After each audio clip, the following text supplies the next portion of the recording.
What's going on, guys? It's Greg here, aka NYPrepper. It is Wednesday, October 9th, 2024, and I have an emergency update to share with you guys. Right now it is 14:36 Eastern Time here in the United States, and I wanted to update you guys on the situation with Israel and Iran. So it does look like Israel is about to strike Iran in a major way. Netanyahu, the Prime Minister of Israel, just wrapped up a phone call with Biden. But before I get into all the latest about that, I want to just update you on the situation with Russia and Ukraine. So Moscow would trigger a contingency plan outlined by President Vladimir Putin in the event that Ukraine receives permission to use Western-supplied long-range missiles for strikes deep inside Russia. Foreign Minister Sergei Lavrov has warned. Okay, so Lavrov warning of some kind of a contingency plan. As soon as this decision is taken by the West, if it is taken, we will learn that, and the contingency mentioned by Vladimir Putin will already be in action, Lavrov told Russia's Channel 1. Okay, so I don't know what that contingency is. In my opinion, it's a nuclear strike on Ukraine, but I could be wrong. So we have a lot of nuclear forces activity today here in the United States. We have 3 nuclear war command and control planes up in the air. We have several B-52 nuclear bombers airborne. And so far this morning and this afternoon, we've heard a lot of communications with tactical units. Okay, so the nuclear forces are now communicating with tactical units like the B-52s. They're sending out nuclear attack options to the B-52s up in the air.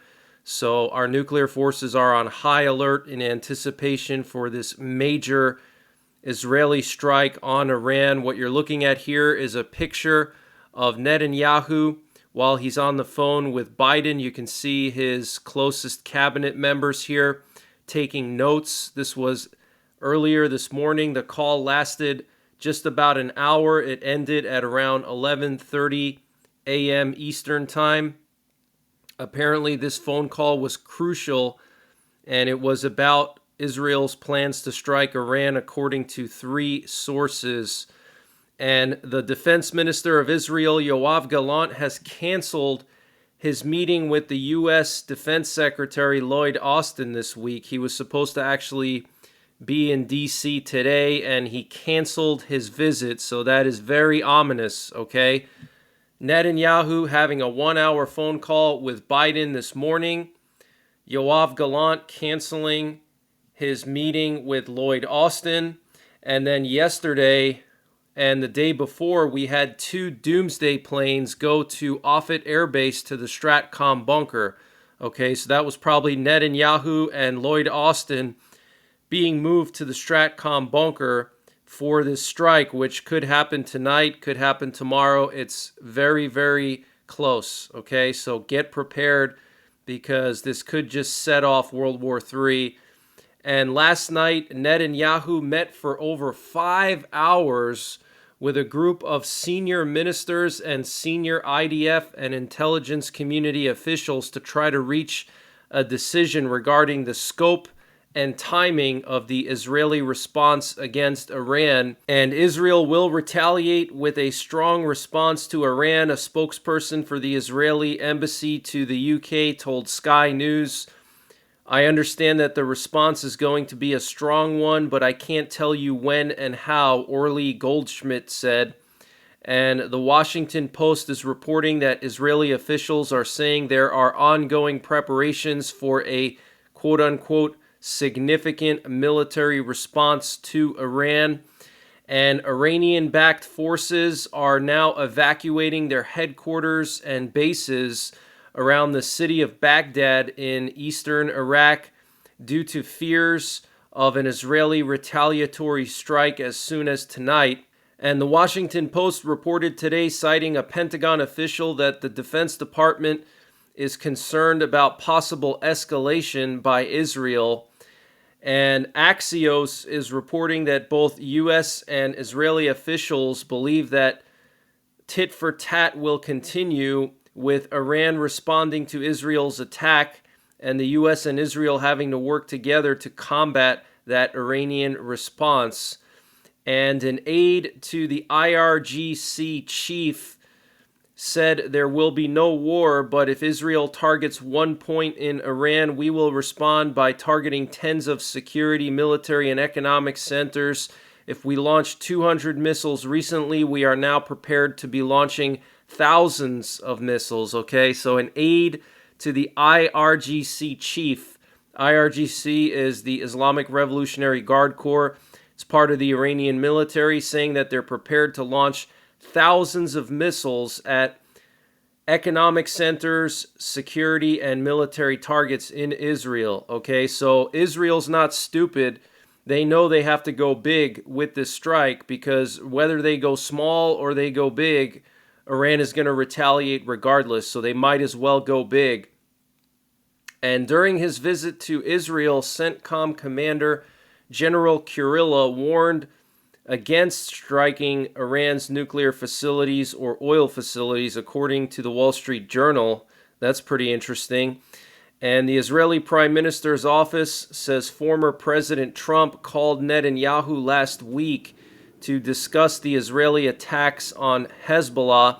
Senator Lindsey Graham of South Carolina was also on the call. So very interesting that Kurilla would warn Israel not to strike nuclear targets and oil targets, and Trump and Lindsey Graham talking to Netanyahu. Very interesting. And Netanyahu said today that, quote, there is only one force in the world standing in the way of Iran's efforts to conquer us, and that force is Israel. If we don't fight, we will perish. Wow. And Iran has issued its strongest threat yet to the Gulf states. Those are the countries around the Persian Gulf, saying that if any Gulf state allows Israel or the U.S. to use their airspace for airstrikes against Iran, then Iran will retaliate against all Gulf states. Okay, so Kuwait, Saudi Arabia, etc. And Syrian state media is reporting that a Syrian soldier was killed and another injured by an Israeli airstrike this morning near the city of Quneitra.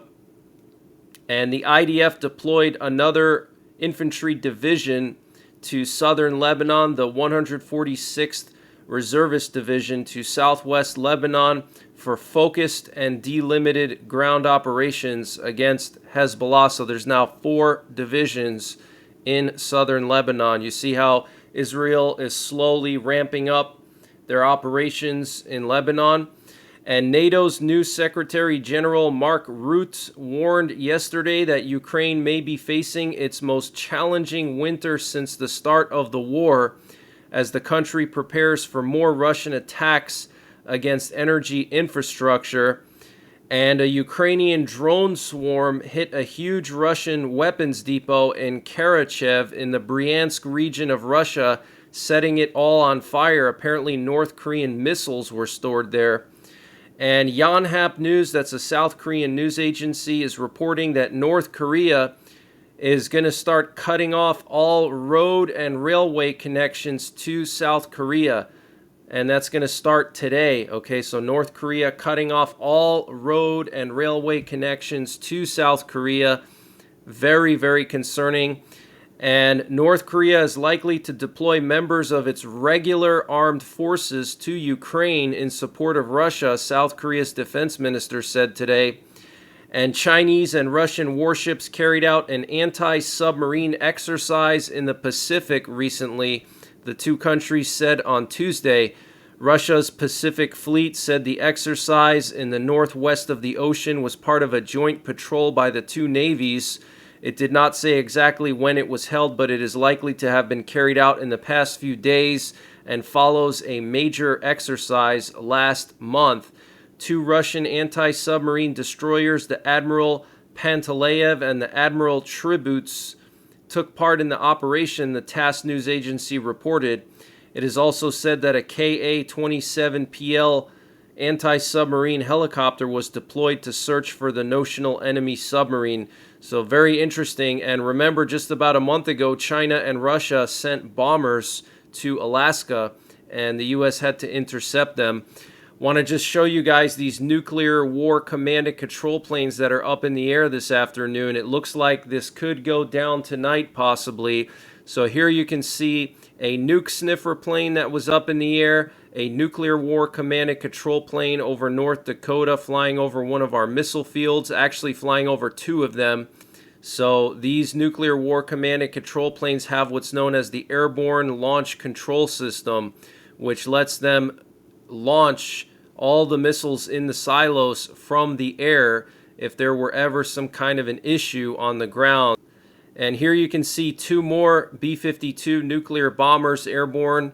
And then here you can see all three of the nuclear war command and control planes. These planes can communicate with our nuclear armed subs as well.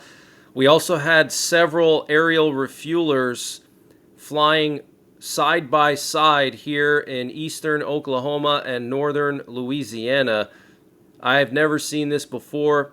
This pattern here just going north to south, all four of them. I think this is preparations for a bombing run on Iran, but I could be wrong. We also have a lot of reconnaissance activity in the eastern Mediterranean right now. We have an E-3 AWACS plane off the coast of Crete, and we also had an AWACS plane off the coast of Cyprus. So clearly they're gathering information here. This is very concerning. And then last night we had more NATO reconnaissance over Eastern Europe. We had a high priority reconnaissance plane flying in northern Poland and Lithuania around Kaliningrad. We also had a Swedish reconnaissance plane patrolling the border of Finland and Russia. And I want to update you guys on Hurricane Milton. So right now, Hurricane Milton has maximum sustained winds of 130 miles per hour. It is very close to the Florida coast. It's going to make landfall somewhere near Sarasota now. They moved the landfall forecast a little bit south of Tampa Bay.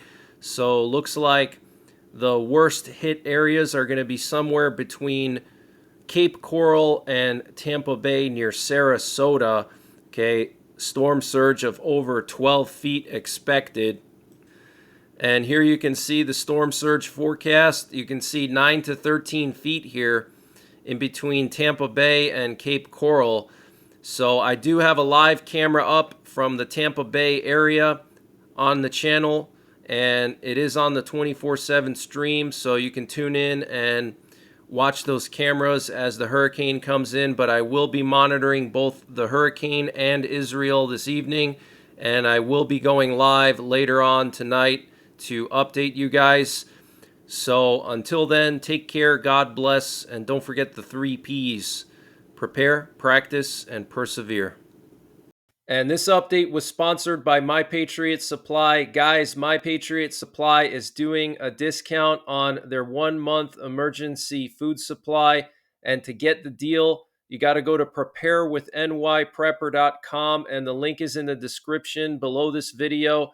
This is a 1-month freeze-dried food supply. It has a 25-year shelf life. Normal price is $237. They've dropped it down to $177. So that's a savings of $60. And it's all packed within 2 rugged, water-resistant buckets. Free shipping is included.